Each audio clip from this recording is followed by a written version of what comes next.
നമസ്കാരം. എല്ലാ പ്രിയ പ്രേക്ഷകർക്കും ഹലോ ഡോക്ടറിന്റെ ഒരു പുതിയ എപ്പിസോഡിലേക്ക് സ്വാഗതം. മഴക്കാലമാണ്. മഴയോടൊപ്പം എത്തുന്ന രോഗങ്ങളെ കരുതിയിരിക്കേണ്ടതുണ്ട്. ഈ വിഷയമാണ് ഇന്ന് ഹലോ ഡോക്ടർ ചർച്ച ചെയ്യുന്നത്. ഇന്ന് നമ്മോടൊപ്പം ചേരുന്നത് തിരുവനന്തപുരം ഗവൺമെന്റ് മെഡിക്കൽ കോളേജിലെ കമ്മ്യൂണിറ്റി മെഡിസിൻ വിഭാഗം പ്രൊഫസർ ഡോക്ടർ GK ലിബു ആണ്. ഡോക്ടർ, ഹലോ ഡോക്ടറിലേക്ക് സ്വാഗതം. ഡോക്ടർ, ആദ്യം തന്നെ ചോദിച്ചുകൊള്ളട്ടെ, ഈ മഴക്കാലത്തോടൊപ്പം എത്തുന്ന പ്രധാനപ്പെട്ട രോഗങ്ങൾ ഏതെല്ലാമാണ്? ഏതെല്ലാം രോഗങ്ങളെ നമ്മൾ കരുതിയിരിക്കേണ്ടതുണ്ട്?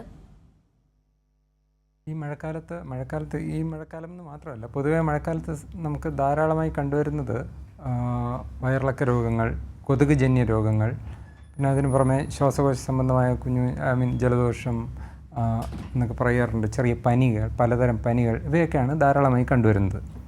ഇതിൽ തന്നെ നമുക്കിപ്പോൾ ഈ പെട്ടെന്ന് വന്ന് മാറിപ്പോകുന്ന, ഇപ്പോൾ മഴയുടെ തീവ്രത കുറയുന്നു എന്നൊക്കെ പത്രത്തിലും TV യിലും ഒക്കെ കാണുന്നുണ്ട്. സോ അത് കുറയുകയാണെന്നുണ്ടെങ്കിൽ തന്നെയും ഇപ്പോൾ ഈ പെയ്തു മാറിയ മഴയുടെ ഭാഗമായി ധാരാളം വെള്ളക്കെട്ടുകൾ ഫോം ചെയ്തിട്ടുണ്ട്. അപ്പോൾ അവയിലൂടെ ധാരാളം മസ്കിറ്റോ ബോൺ ഡിസീസസ്, കൊതുകുജന്യ രോഗങ്ങളുടെ ഒരു സാധ്യതയും വളരെ കൂടുതലായിട്ടുണ്ട്. ഇപ്പോൾ തന്നെ അല്ലാതെ മറ്റൊരു പത്രവാർത്ത എന്നല്ല, പൊതുവെ ഇപ്പോൾ നടന്നു വരുന്ന ഒരു കാര്യമാണ് ഹെപ്പറ്റൈറ്റിസ് എയുടെ ഒരു പ്രസൻസ് നമ്മുടെ നോർത്തേൺ കേരളയിലും സെൻട്രൽ കേരളയിലുമൊക്കെ, എസ്പെഷ്യലി നോർത്തേൺ കേരളയിൽ ധാരാളമായിട്ട് ഹെപ്പറ്റൈറ്റിസ് എ കണ്ടുവരുന്നുണ്ട്. അതും ഈ മഴക്കാല സാഹചര്യത്തിൽ കുറച്ചുകൂടെ സ്പ്രെഡ് ചെയ്യാനും വൈഡായിട്ട് പകരാനുമുള്ള സാധ്യതയുണ്ട്. സോ ഇത്തരത്തിൽ പലതരം അസുഖങ്ങൾ, ഇതിൽ എല്ലാം തന്നെ ഇവയുടെ എല്ലാം പകരുന്ന രീതികൾ പലതും വ്യത്യസ്തമാണ്. പക്ഷേ ഈ മഴയുടെ സാഹചര്യത്തിൽ അവ കൂടാനുള്ള സാധ്യത വളരെ വളരെ കൂടുതലാണ്. ഡോക്ടർ, അതുപോലെ തന്നെ ഈ മഴക്കാല രോഗങ്ങളെ എങ്ങനെയൊക്കെ നമുക്ക് പ്രതിരോധിക്കാൻ സാധിക്കും? ഇപ്പം ഡെങ്കിപ്പനിയും ചിക്കൻ ഗുനിയ, എലിപ്പനിയും മറ്റു വൈറൽ പനികളും വയറിളക്ക രോഗങ്ങളും ഒക്കെ പകരുന്ന ഒരു സമയമാണല്ലോ. ഇങ്ങനെയുള്ളവയുടെ പ്രതിരോധമൊക്കെ എങ്ങനെയാണ്? അപ്പോൾ ഈ പറഞ്ഞല്ലോ, ഞാൻ ഈ അസുഖത്തെക്കുറിച്ച് ഡീറ്റെയിൽഡായിട്ട് പറഞ്ഞില്ല. ഇതിൽ ഓരോ അസുഖവും ഓരോ രീതിയിലാണ്. അപ്പോൾ ഈ പറഞ്ഞ ഡെങ്കിപ്പനി ആൾറെഡി നമ്മുടെ തിരുവനന്തപുരത്തെ കഴിഞ്ഞ DMO മീറ്റിങ്ങിലും മറ്റുമൊക്കെ കേട്ട പ്രകാരമാണെന്നുണ്ടെങ്കിൽ 100 കണക്കിന് കേസുകൾ വന്നു തുടങ്ങി, ഈവൻ ഡെത്ത് വരെയും റിപ്പോർട്ട് ചെയ്യാൻ തുടങ്ങിയിട്ടുണ്ട്. സോ ഈ ഒരു സാഹചര്യത്തിൽ ഡെങ്കി എന്ന് പറയുന്നത് ഒരു ത്രെട്ടാണ്. അതുപോലെ തന്നെ ചിക്കൻ ഗുനിയ പക്ഷേ ഇപ്പോൾ കേസസ് ഇതുവരെ അധികം വന്നില്ല. 1-2 കേസുകൾ, 4-5 കേസുകൾ മാത്രമേ ഇതുവരെ റിപ്പോർട്ട് ചെയ്ത് കണ്ടുള്ളൂ. പക്ഷേ അവയുടെ സാന്നിധ്യവും നമ്മുടെ നാട്ടിലുണ്ട്. കൊതുകുജന്യ രോഗമാണ്, ഏഡിസ് മസ്കിറ്റോ വഴിയാണ് അത് പകരുന്നത്. സോ ഏഡിസ് ഉണ്ട്, ഏഡിസ് മസ്കിറ്റോ ഉണ്ട്, ഈ പറയുന്ന ഡെങ്കിയും ചിക്കൻ ഗുനിയുണ്ട്. അതിന് പുറമേ തന്നെ ഈ പറഞ്ഞ വയറിളക്ക ജലജന്യ രോഗങ്ങൾ, ജലത്തിലൂടെ പകരുന്ന, അതാണ് ഈ ഹെപ്പറ്റൈറ്റിസ് എ. ജലത്തിലൂടെയും ആഹാരത്തിലൂടെയൊക്കെ പകരുന്ന ഹെപ്പറ്റൈറ്റിസ് എ ഒരു വലിയ പ്രശ്നമാണ്.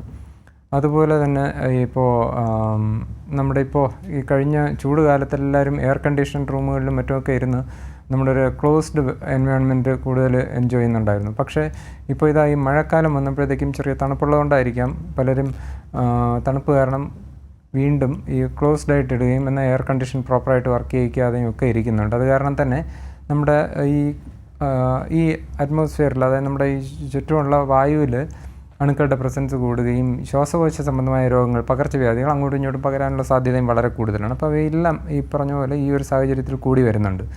ഇതിനൊക്കെ പുറമെ ഇനിയിപ്പോൾ ഈ പറഞ്ഞ പോലെ ഈ വെള്ളം പലയിടത്തും പോകുന്ന സാഹചര്യത്തിൽ ഇഴജന്തുക്കളുടെ ശല്യവും കൂടാനൊരു സാധ്യതയുണ്ട്. സോ ഇതെല്ലാം വരുന്നുണ്ട്. അപ്പോൾ മഴക്കാല സാഹചര്യത്തിൽ നമുക്ക് കുറേയധികം എക്യുപ്പ് ചെയ്യാം, നമ്മളെ തന്നെ പ്രിപ്പയർ ചെയ്യാം ഈ ചില അസുഖങ്ങൾ വരാതെ നോക്കാൻ.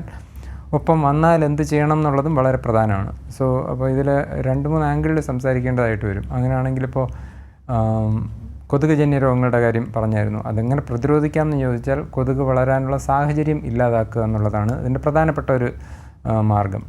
കാരണം നമ്മളിപ്പോൾ തന്നെയും ഈ പറഞ്ഞ പോലെ ഈ വരൾച്ച സമയത്ത് നമ്മളൊട്ടും ശ്രദ്ധിച്ചിട്ടുണ്ടാവില്ല എവിടെയൊക്കെയാണ് ഇനി വെള്ളം കെട്ടാൻ പോകുന്നതെന്ന്. പക്ഷേ ഇപ്പോൾ നിങ്ങൾക്ക് മനസ്സിലാവും, പറമ്പിലോ നമ്മുടെ വീടിന് പരിസരത്തോ ഒക്കെ നോക്കുകയാണെന്നുണ്ടെങ്കിൽ ധാരാളമായിട്ട് വെള്ളം കെട്ടി നിൽക്കുന്നുണ്ട്. പല കുഞ്ഞു ചെറിയ കളക്ഷൻസ് കാണാം. ചിലപ്പോൾ വളരെ ധാരാളമായിട്ട് വെള്ളം കെട്ടി നിൽക്കുന്നുണ്ടാകാം. ഇവയിലെല്ലാം തന്നെ വളരെ പെട്ടെന്ന് മസ്കിറ്റോസ്, നമ്മുടെ കൊതുകുകൾ ബ്രീഡ് ചെയ്യുകയും കൊതുകുകൾ ധാരാളമായിട്ട് വരികയും അതിലൂടെ നമുക്ക് ഈ പറയുന്ന ചിക്കൻ ഗുനിയ, ഡെങ്കി പോലുള്ള അസുഖങ്ങൾ പകരാനുള്ള സാധ്യത വളരെ കൂടുതലാണ്. അപ്പോൾ നിങ്ങൾക്കറിയാമായിരിക്കും, നമ്മുടെ മലേറിയ പോലുള്ള അസുഖം പോലും ഇനിയിപ്പോൾ വളരെ ഒരു പ്രശ്നമായിട്ട് മാറിയിട്ടുണ്ട്. നമ്മുടെ കേരളത്തിൽ ഏകദേശം തീർന്നു അല്ലെങ്കിൽ കഴിഞ്ഞു എന്ന് കരുതിയ പല അസുഖങ്ങളും വീണ്ടും മലേറിയ ഇപ്പോൾ വരാൻ തുടങ്ങിയിട്ടുണ്ട്. അപ്പോൾ മലേറിയയും നമ്മൾ ചില ഭാഗത്ത്, അറ്റ്ലീസ്റ്റ് ഇടുക്കി പോലുള്ള സ്ഥലങ്ങളിലും, ഇനിയിപ്പോൾ എനിക്ക് തോന്നുന്നു നമ്മുടെ കോസ്റ്റൽ ബെൽറ്റിൽ പല ഭാഗത്തും ഒക്കെ തന്നെ മലേറിയയുടെ പ്രസൻസും വന്നുകൂടായികയില്ല. വരുമ്പോൾ അതും ഇതുപോലെ കൊതുകുജന്യ രോഗമാണ്. പക്ഷേ മറ്റൊരു തരം മസ്കിറ്റോ ആണ്, അനോഫലിസ് വിഭാഗത്തിൽപ്പെടുന്ന മസ്കിറ്റോ ആണ് മലേറിയ പരത്തുന്നത്. പക്ഷേ ഈ പറയുന്ന ഏഡിസും ചിക്കൻ ഗുനിയൊക്കെ പരത്തുന്നത്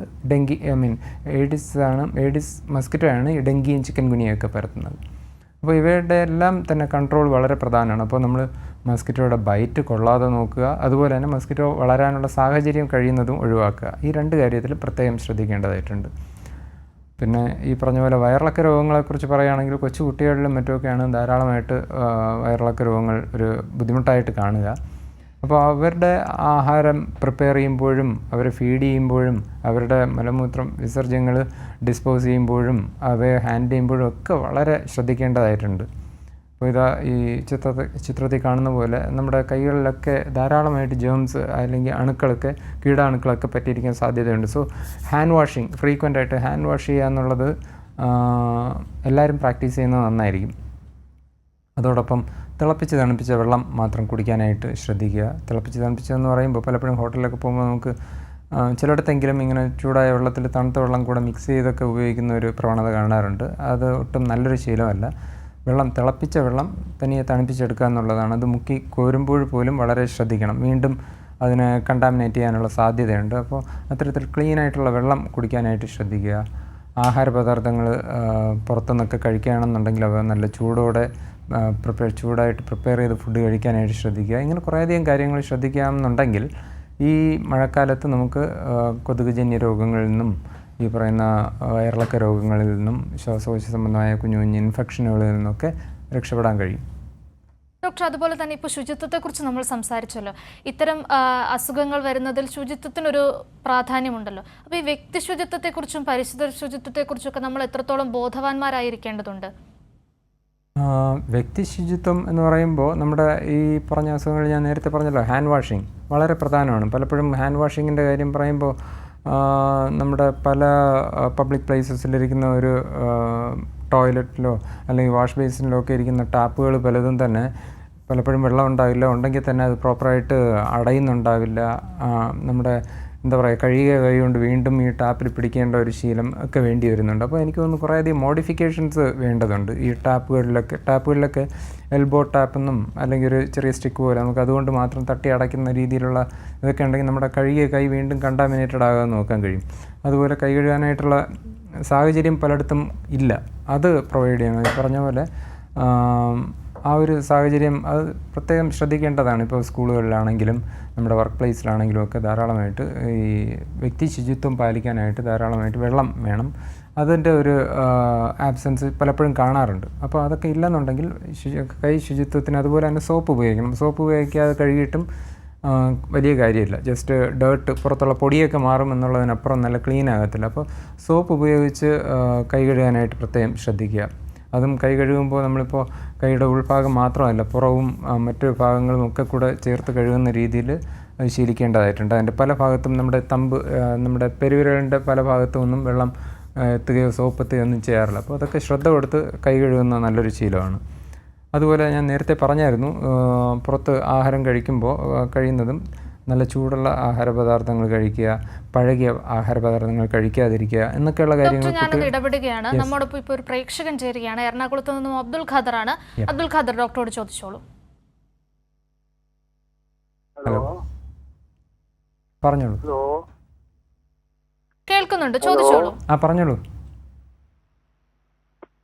ഹലോ ഡോക്ടർ, എനിക്ക് സംശയം, തിളപ്പിക്കാറ്റിയ വെള്ളത്തിന് പകരം പ്യൂരിഫയറിലെ വെള്ളം ഉപയോഗിക്കാമെന്നറിയാലോ, വാട്ടർ പ്യൂരിഫയറിലെ വെള്ളം ഉപയോഗിക്കാവോ എന്നാണ് അറിയേണ്ടത്.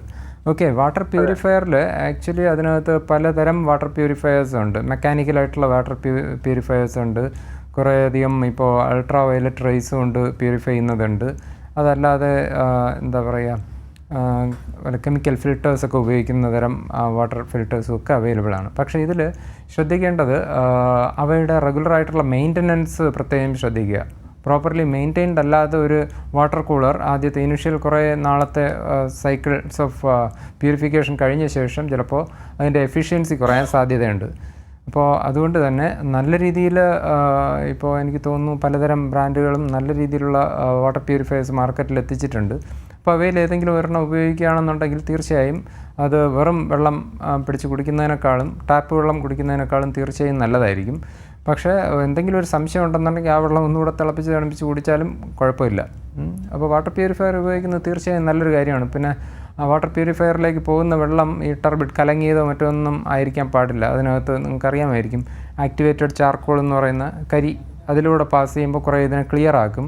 അതിനുശേഷം അൾട്രാവയലറ്റ് റേസ് കൊണ്ട് ഇതിനെ എന്താ പറയുക കുറേ അണുക്കളെയൊക്കെ നശിപ്പിച്ച് ആ രീതിയിലാണ് ഫിൽട്ടർ ചെയ്ത വാട്ടർ വരുന്നത്. നല്ലത് തന്നെയാണ്. പക്ഷേ അതിനും ഒരു പീരിയോഡിക്കായിട്ട് അതിന് മെയിൻ്റനൻസ് ശ്രദ്ധിക്കണം. അങ്ങനെയാണെന്നുണ്ടെങ്കിൽ വാട്ടർ പ്യൂരിഫയറിലെ വെള്ളം നല്ലത് തന്നെയാണ്. ശരി ഡോക്ടർ, വ്യക്തമാണ്, പ്രേക്ഷകന് മനസ്സിലായെന്ന് കരുതുന്നു. ഡോക്ടർ, അതുപോലെ തന്നെ ഈ മഴക്കാലത്ത് വരുന്ന രോഗങ്ങളുടെ പ്രധാനപ്പെട്ട ലക്ഷണങ്ങൾ എന്തൊക്കെയാവാം? എങ്ങനെ ഇതിനെ മുൻകൂട്ടി കണ്ടെത്തി നമുക്ക് വീട്ടിൽ തന്നെ ചികിത്സ നടത്താൻ സാധിക്കുമോ? ഇതിൽ 2 ചോദ്യമാണ്. ഒന്ന്, എല്ലാ രോഗങ്ങളും രോഗലക്ഷണങ്ങളൊന്നാണ്, പക്ഷേ വീട്ടിൽ തന്നെ ചികിത്സ എല്ലാത്തിനും ഇല്ല. തീർച്ചയായും അങ്ങനെ നമുക്ക് കരുതാൻ കഴിയില്ല. ചില രോഗങ്ങൾക്ക് നമുക്ക് വേണമെങ്കിൽ കുറച്ചൊന്ന് വെയിറ്റ് ചെയ്യാം. അപ്പോൾ അതെങ്ങനെയാണെന്ന് വെച്ചാൽ ഇപ്പോൾ പറഞ്ഞല്ലോ, ഓരോ രോഗങ്ങളെ സംബന്ധിച്ചിടത്തോളം ഇപ്പോൾ ഡെങ്കിപ്പനി എന്ന് പറയുന്നത് പനി തന്നെയാണ്. ബേസിക്കലി പനിയായിട്ടാണ് വരിക. പനിയും കണ്ണിന് വേദന, ശരീരവേദന, ഇങ്ങനെയൊക്കെ ആയിരിക്കും ഡെങ്കിപ്പനി യൂഷ്വലി വരിക. അപ്പോൾ ഈ പനി മാറാതെ നിൽക്കുകയും ഈ പറഞ്ഞ പോലെ സമൂഹത്തിൽ ഡെങ്കിപ്പനിയുടെ പ്രസൻസ് ഉണ്ടെങ്കിൽ തീർച്ചയായും ഒരു ഡോക്ടർക്ക് ഡെങ്കിപ്പനി സംശയിക്കാം. ഡെങ്കിപ്പനി കണ്ടുപിടിക്കാനായിട്ട് രക്തപരിശോധനകളുണ്ട്. അതുപയോഗിച്ച് നമുക്ക് ഡെങ്കിപ്പനിയെ ഡയഗ്നോസ് ചെയ്യാം. അതുപോലെ തന്നെ നമുക്കറിയാമായിരിക്കും ഡെങ്കിയുടെ സമയത്ത് പ്ലേറ്റ്ലെറ്റ് കൗണ്ട് കുറയുക, അതും രക്തപരിശോധനയിലൂടെ മനസ്സിലാകാൻ കഴിയും. അപ്പോൾ അത്തരം സാഹചര്യത്തിൽ പനി ഏതാണെങ്കിലും സാധാരണഗതിയിൽ ചെറിയ വൈറൽ പനി 1 നേരോ 2 നേരോ പാരസെറ്റമോളൊക്കെ കഴിച്ച് നമ്മൾ നോക്കാറുണ്ട്. ശരി, ഒരു ദിവസം കഴിഞ്ഞിട്ടും കുറയുന്നില്ല എന്നുണ്ടെങ്കിൽ തീർച്ചയായും വീണ്ടും മെഡിക്കൽ സ്റ്റോറിൽ പോയി പാരസെറ്റമോൾ വാങ്ങി കഴിക്കുകയോ അല്ലെങ്കിൽ അവരോട് ഏതെങ്കിലും ഒരു മരുന്ന് ആവശ്യപ്പെടുകയോ ചെയ്യാതെ അടുത്തുള്ള ഒരു ആശുപത്രിയിൽ തന്നെ പോയി ചികിത്സ തേടേണ്ടതാണ്. അല്ലാതെ നമ്മൾ സ്വയം ചികിത്സിക്കാനും നിൽക്കരുത്. അതാണ് ഡെങ്കിപ്പനിയെ സംബന്ധിച്ചിടത്തോളം. ചിക്കൻ ഗുനിയ എന്ന പനിയിലാണെങ്കിൽ പ്രത്യേകത എന്ന് വെച്ചാൽ നമ്മുടെ ശരീരത്തിലെ ജോയിൻറ്റുകളിലെല്ലാം അതിയായ വേദന ഉണ്ടാകും, ചിലപ്പോൾ നീര് കാണും. അതോടൊപ്പം എന്താ പറയുക, വളരെയധികം ക്ഷീണവും ഒക്കെ കാണും ചിക്കൻ ഗുനിയ. അവിടെയും നമുക്ക് രക്തപരിശോധനയിലൂടെയും മറ്റും ഈ ചിക്കൻ ഗുനിയ ആണോ എന്ന് കണ്ടുപിടിക്കാം. അതിനുശേഷം വിശ്രമവും ചികിത്സയും ആവശ്യമാണ്. ഇതിനൊക്കെ തന്നെ ഈ വൈറൽ പനികളായതുകൊണ്ട് ഇവയ്ക്ക് ഒരു പ്രത്യേക സ്പെസിഫിക് ചികിത്സ എന്ന് പറഞ്ഞൊരു വൈറൽ മെഡിസിൻ അല്ല കൊടുക്കുക. യൂഷ്വലി സപ്പോർട്ടീവ് മാനേജ്മെൻറ്റാണ്. നമുക്ക് രോഗം കോംപ്ലിക്കേറ്റഡ് ആകാതെയും ഫർദർ മറ്റ് അസുഖങ്ങളായി മാറാതെയും ഒക്കെ നോക്കുന്ന രീതിയിലുള്ള ചികിത്സകളാണ് വേണ്ടത്. സോ ചിക്കൻ ഗുനിയ ഡെങ്കിയോ അങ്ങനെ നോക്കാം. ഇനിയിപ്പോൾ എലിപ്പനി, ഞാൻ നേരത്തെ പറയാൻ വിട്ടു. എലിപ്പനി മറ്റൊരു തരം അസുഖമാണ്. ഈ മഴക്കാലത്ത് ധാരാളമായി പകരാൻ സാധ്യതയുണ്ട്. കാരണം എലിപ്പൊത്തുകളിലൂടെയും മറ്റുമൊക്കെ വെള്ളം നിറഞ്ഞ് പുറത്തു വരികയും അപ്പോൾ എലി മൂത്രത്തിലൊക്കെയുള്ള ഈ ലെപ്റ്റോസ്പൈറ നമ്മുടെ വെള്ളത്തിലാകുകയും നമ്മുടെ ശരീരത്തിൽ നമ്മുടെ കാലിൽ എന്തെങ്കിലും മുറിവോ മറ്റ് എന്തെങ്കിലും ഉണ്ട് അതുമായിട്ട് നമ്മൾ വെറും കാലിൽ ഈ വെള്ളത്തിലൂടെ പോവുകയാണെന്നുണ്ടെങ്കിൽ നമ്മുടെ ശരീരത്തിൽ ഈ ബാക്ടീരിയ സ്പൈറോക്കീറ്റ്സ് എന്ന് പറയും, സ്പൈറോക്കീറ്റ്സ് ഓക്കെ, അപ്പോൾ അവ നമ്മുടെ ശരീരത്തിൽ കയറുകയും ലെപ്റ്റോസ്പൈറോസിസ് അല്ലെങ്കിൽ എലിപ്പനി എന്ന അസുഖം ഉണ്ടാകും. അപ്പോൾ ഈ അസുഖത്തിനാണെന്നുണ്ടെങ്കിലും അതിയായ ശരീരവേദന, കണ്ണിൻ്റെ പിന്നിലെ വേദന, കാഫ് മസിൽ ടെൻഡർനെസ്, അതായത് നമ്മുടെ കണങ്കാലുകളുടെ പിന്നിലെ മസിലിനെല്ലാം നല്ല വേദന ഉണ്ടാകും. അപ്പോൾ ഈ ശരീരവേദന പൊതുവെ ഉണ്ടാകും. ഇങ്ങനെയൊക്കെ വരാം. അത് വളരെ സീരിയസ് ആകുകയാണെന്നുണ്ടെങ്കിൽ അതിൻ്റെ ലക്ഷണങ്ങൾ പിന്നെയും മാറും. ജോണ്ടിസൊക്കെ വരാം, കണ്ണിന് മഞ്ഞ നിറം വരാം, നമ്മുടെ കിഡ്നികളെ ബാധിക്കാം. അപ്പോൾ അത്തരത്തിലൊക്കെ സിവിയറായിട്ടും മാറാം ലെപ്റ്റോസ്പൈറോസിസ് അല്ലെങ്കിൽ എലിപ്പനി. അപ്പോൾ ഈ എലിപ്പനിയും ഇതുപോലെ തന്നെ രക്തപരിശോധനയിലൂടെ കണ്ടെത്താം. അതുപോലെ തന്നെ ആ അഫക്റ്റഡായ ആളുടെ ജോലി എന്താണെന്നൊക്കെ ചോദിക്കുന്നതിലൂടെ ചിലപ്പോൾ നമുക്ക് ചെറിയ സൂചന കിട്ടും എന്ത് രോഗമായിരിക്കും. ഫോർ എക്സാമ്പിൾ ഇപ്പോൾ കൃഷിയാണ് ചെയ്യുന്നത്, അയാൾ കാലിലൊക്കെ ഇടയ്ക്കൊക്കെ മുറിവുകൾ ഉണ്ടാകാറുണ്ട്, വെള്ളത്തിലൂടെയൊക്കെ നടക്കാറുണ്ട്, അവിടെ എലിയുടെ ശല്യമുണ്ട് എന്നൊക്കെ പറയുമ്പോഴത്തേക്കും നമുക്ക് ന്യായമായി സംശയിക്കാം. രക്തപരിശോധനയിലൂടെ അത് സ്ഥിരീകരിക്കുകയും ചെയ്യാം. നേരത്തെ കണ്ടുപിടിച്ച് ചികിത്സിക്കുകയാണെന്നുണ്ടെങ്കിൽ ഈ പറയുന്ന ലെപ്റ്റോസ്പൈറോസിസ് നമുക്ക് മാറ്റിക്കൊണ്ടുപോകാൻ കഴിയും. ചികിത്സ വൈകുകയോ അത് കോംപ്ലിക്കേഷൻസിലേക്കൊക്കെ പോയാൽ മരണകാരണം വരെ ആകാവുന്നതാണ് ഈ ലെപ്റ്റോസ്പൈറോസിസ് അല്ലെങ്കിൽ എലിപ്പനി. പിന്നെ ഈ വയറിളക്ക രോഗങ്ങൾ ഓഫ്കോഴ്സ് അതിന് വയറിളക്കം തന്നെയാണ് ഒരു പ്രധാനപ്പെട്ട ഇത്. അത് ഇപ്പോൾ ഒരു ദിവസം നിന്നിട്ട് മാറുന്നതാകും, ചിലപ്പോൾ ദിവസങ്ങളോളം തുടർന്ന് പോകുന്നതായിരിക്കാം. അതും വൈറസ് കൊണ്ടാകാം, ബാക്ടീരിയ കൊണ്ടാകാം, മറ്റ് പാരസൈറ്റുകൾ എന്തെങ്കിലും കൊണ്ടാകാം. അപ്പോൾ അതും പരിശോധനയിലൂടെ മാത്രമേ നമുക്ക് ഇന്നതാണ് എന്ന് കണ്ടുപിടിക്കാനും പറ്റത്തുള്ളൂ. പക്ഷേ ഈ പറയുന്ന വയറിളക്ക രോഗങ്ങളെ സംബന്ധിച്ചിടത്തോളമുള്ള ഒരു പ്രധാന പ്രശ്നം നമ്മുടെ ശരീരത്തിൽ നിന്ന് ജലാംശം നഷ്ടപ്പെടുക എന്നുള്ളതാണ്. നിർജ്ജലീകരണം എന്ന് പറയും. അപ്പോൾ ഡീഹൈഡ്രേഷൻ. അപ്പോൾ അതിന് ഒഴിവാക്കാനായിട്ടാണ് നിങ്ങൾക്ക് അറിയാമായിരിക്കും ORS എന്ന് പറയുന്ന ലായനി നമുക്ക് പ്രിപ്പയർ ചെയ്ത് കുടിക്കാം. അത് നമ്മുടെ പ്രാഥമിക ആരോഗ്യ കേന്ദ്രങ്ങളിൽ കിട്ടും, മെഡിക്കൽ സ്റ്റോറിൽ പോയാൽ വാങ്ങാൻ കിട്ടും. പല ഫ്ലേവർ, പല രുചികളിൽ അവൈലബിളാണ്. അപ്പോൾ അത് ഉപയോഗിക്കാവുന്നതേ ഉള്ളൂ. അതല്ല വീട്ടിൽ അങ്ങനെ ORS കിട്ടിയില്ലെങ്കിൽ ഉപ്പും പഞ്ചസാരയും ചേർത്ത ലായനി കുടിക്കുകയാണെങ്കിൽ നമുക്കത് എന്താ പറയുക, ഈ നിർജ്ജലീകരണം തടയാൻ കഴിയും. ഒപ്പം മറ്റാഹാരം കഴിക്കുക. വയറിളക്കം മാറുന്നില്ലെങ്കിൽ തീർച്ചയായും ആശുപത്രിയിലെത്തുകയും അതിന് വേണ്ട സ്പെസിഫിക് ആയിട്ടുള്ള ചികിത്സ തേടുകയും ചെയ്യേണ്ടതായിട്ട് വരും. ശരി ഡോക്ടർ, വ്യക്തമാണ്. ഡോക്ടർ, നമ്മൾ സംസാരിച്ചു കൊണ്ടിരുന്നത് എലിപ്പനി, ഡെങ്കിപ്പനി മുതലായ അസുഖങ്ങളെക്കുറിച്ചാണ്. ഇത്തരം രോഗങ്ങൾ എത്രത്തോളം അപകടകരമാണ്? മരണത്തിലേക്കൊക്കെ എത്തിപ്പെടാൻ സാധ്യതയുണ്ടോ ഇത്തരം രോഗങ്ങളിലൂടെ? ഓക്കെ, അതൊരു വളരെ കൺസേൺ ഉണ്ടാക്കുന്ന ഒരു ചോദ്യമാണ്. പല രോഗങ്ങളും നമ്മൾ സ്വയ ചികിത്സയിലൂടെ കോംപ്ലിക്കേറ്റഡ് ആയ ശേഷമായിരിക്കും പലപ്പോഴും ആശുപത്രികളിലെത്തുക. എസ്പെഷ്യലി ഈ പറയുന്ന എലിപ്പനി, ലെപ്റ്റോസ്പൈറോസിസ്, അതൊക്കെ ആണെങ്കിൽ ആദ്യം ഇനിഷ്യൽ ഫേസിലെ കണ്ടുപിടിച്ച് ചികിത്സിച്ചാൽ സാധാ ഒരു പനി ചികിത്സിക്കുന്ന പോലെ ചികിത്സിച്ച് മാറ്റാം. ഓഫ്കോഴ്സ് കുറച്ച് നാളത്തെ ചികിത്സ വേണ്ടി വരും. പെൻസിലിനോ അല്ലെങ്കിൽ മറ്റ് തരം ആൻറ്റിബയോട്ടിക്സോ ഒക്കെ കൊടുക്കേണ്ടതായിട്ട് വരും. അയാളുടെ സെൻസിറ്റിവിറ്റിക്ക് അനുസരിച്ചിട്ടുള്ള മെഡിസിൻ മാറ്റിയൊക്കെ ചിലപ്പോൾ കൊടുക്കേണ്ടി വരും. അത് അതിൻ്റെ ചികിത്സാ രീതി. പക്ഷെ പലപ്പോഴും ചികിത്സയ്ക്ക് സമയത്തിന് എത്തിപ്പെടാറില്ല. ഓക്കെ, അപ്പോൾ സ്വയം ചികിത്സിക്കാമെന്ന് ഞാൻ പറഞ്ഞല്ലോ. തീർച്ചയായും ആൾക്കാർ പലരും പനിയെ നിസ്സാരമായി കണ്ട് സ്വയം ചികിത്സിച്ചുകൊണ്ടേയിരിക്കും. അങ്ങനെ കോംപ്ലിക്കേറ്റഡ് ആയാൽ ഈ പറയുന്ന എലിപ്പനിയൊക്കെ തന്നെ നമ്മുടെ കിഡ്നിയെ ബാധിക്കാം, അല്ലെങ്കിൽ നമ്മുടെ മറ്റ് അവയവങ്ങളെ, ഇൻറ്റേർണൽ ഓർഗൻസിനെയൊക്കെ ബാധിക്കുകയും ജോണ്ടിസ് വരും. കൺജങ്ക്റ്റിവയിൽ ഞാൻ പറഞ്ഞല്ലോ മഞ്ഞ നിറം വരും. അതിനു മുമ്പ് തന്നെ ഇറിറ്റബിൾ പെയിനൊക്കെ എൻ്റെ ലക്ഷണമായിട്ട് വരും. അപ്പോൾ കൺജങ്ക്റ്റിവൈറ്റിസ് ഒക്കെ വരുന്ന ആ രീതിയിൽ, പിന്നെ ഹെമറേജിക് ടെൻഡൻസി വരാം, ബ്ലീഡിങ് മാനിഫെസ്റ്റേഷൻസ് ഒക്കെ വരാം. ആ രീതിയിൽ വരികയും പലപ്പോഴും ലെപ്റ്റോസ്പൈറോസിസ് ചികിത്സിച്ചില്ല എന്നുണ്ടെങ്കിൽ മാരകമായിട്ട് മാറാം. ഓക്കെ, അത് ലെപ്റ്റോസ്പൈറോസിസ്. സിമിലർലി ഡെങ്കിപ്പനിയുടെ കാര്യത്തിലും ഡെങ്കിപ്പനി പരത്തുന്നത് പ്രധാനമായും 4 തരം, ഒരേ തരം വൈറസിൻ്റെ 4 വകഭേദങ്ങളാണ്. ഡെങ്കി 1, ഡെങ്കി 2, ഡെങ്കി 3, ഡെങ്കി 4 എന്നത്. അപ്പോൾ ഇവയിലെ ഓരോന്നിനും ഡെങ്കി ഉണ്ടാക്കാനുള്ള കഴിവുണ്ട്. പക്ഷെ പലപ്പോഴും ഒരു തവണ ഡെങ്കി വന്നു പോയാൽ ആ ഒരു വൈറസ് വകഭേദത്തിനെതിരെ നമുക്ക് ഇമ്മ്യൂണിറ്റി കിട്ടും. പക്ഷെ അതേ ആൾക്ക് മറ്റൊരു വകഭേദം പിന്നൊരിക്കൽ വരികയാണെന്നുണ്ടെങ്കിൽ, അല്ലെങ്കിൽ 2 തരം വൈറസ് കാരണം ഒരേ സമയം തന്നെ അസുഖം വരികയാണെന്നുണ്ടെങ്കിൽ അത് കുറച്ചുകൂടെ സീരിയസ് ആയിട്ടുള്ള ഡെങ്കിയായി മാറാം. അപ്പോൾ അതിന് നമ്മൾ യൂഷ്വലി ക്ലാസിക്കൽ ഡെങ്കി ഫീവർ എന്നും, അത് കഴിഞ്ഞ് dengue haemorrhagic fever without shock, അല്ലെങ്കിൽ ഷോക്ക് ഇല്ലാതെ അടുത്ത് വിത്ത് ഷോക്ക്, അതായത് വളരെ സീരിയസ് ആയിട്ടുള്ള ഒരു സാഹചര്യത്തിലേക്കൊക്കെ പോകുന്ന ഡെങ്കിയായിട്ട് മാറാം.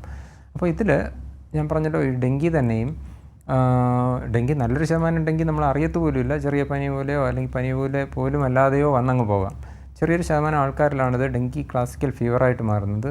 അതിലും കുറച്ച് പേരിലാണിത് ഡെങ്കി വിത്ത് ഷോക്ക് സിൻഡ്രോം ആയിട്ട് മാറുകയും സീരിയസ് ആയിട്ട് മരണത്തിൽ വരെ കലാശിക്കുന്ന രീതിയിലെത്തുക. അപ്പോൾ അവരിലൊക്കെ പ്ലേറ്റ്ലെറ്റ് ഒരുപാട് കുറയുകയും ബ്ലീഡിങ് ഉണ്ടാകുകയും അങ്ങനെ ഷോക്കിലേക്ക് പോവുകയൊക്കെയാണ് ചെയ്യുക. അപ്പോൾ ഇതും ഇതുപോലെ തന്നെയാണ്. ഈ ഡെങ്കിപ്പനിയും ആദ്യമേ കണ്ട് ചികിത്സിക്കുക എന്നുള്ളതാണ് വളരെ പ്രധാനം. ഒരിക്കൽ ഡെങ്കി വന്ന ഒരാളിൽ വീണ്ടും വരാതെ നോക്കുക എന്നുള്ളതും വളരെ ശ്രദ്ധിക്കേണ്ട ഒരു കാര്യമാണ്. പക്ഷേ നമ്മുടെ ഈ കൊതുകിൻ്റെ ശല്യം നിറഞ്ഞ ഒരു സാഹചര്യത്തിൽ പലപ്പോഴും രണ്ടാമത് വരാതിരിക്കണം എന്ന് ആഗ്രഹമുണ്ടെങ്കിലും സാധിക്കണം എന്നില്ല. അപ്പോൾ നമ്മൾ കഴിയുന്നതും പേഴ്സണൽ പ്രൊട്ടക്ഷൻ കുറേയൊക്കെ ശ്രദ്ധിക്കുന്നത് നന്നായിരിക്കും. കൊതുക് റിപ്പല്ലൻസ് ഒക്കെ ഉപയോഗിക്കുക.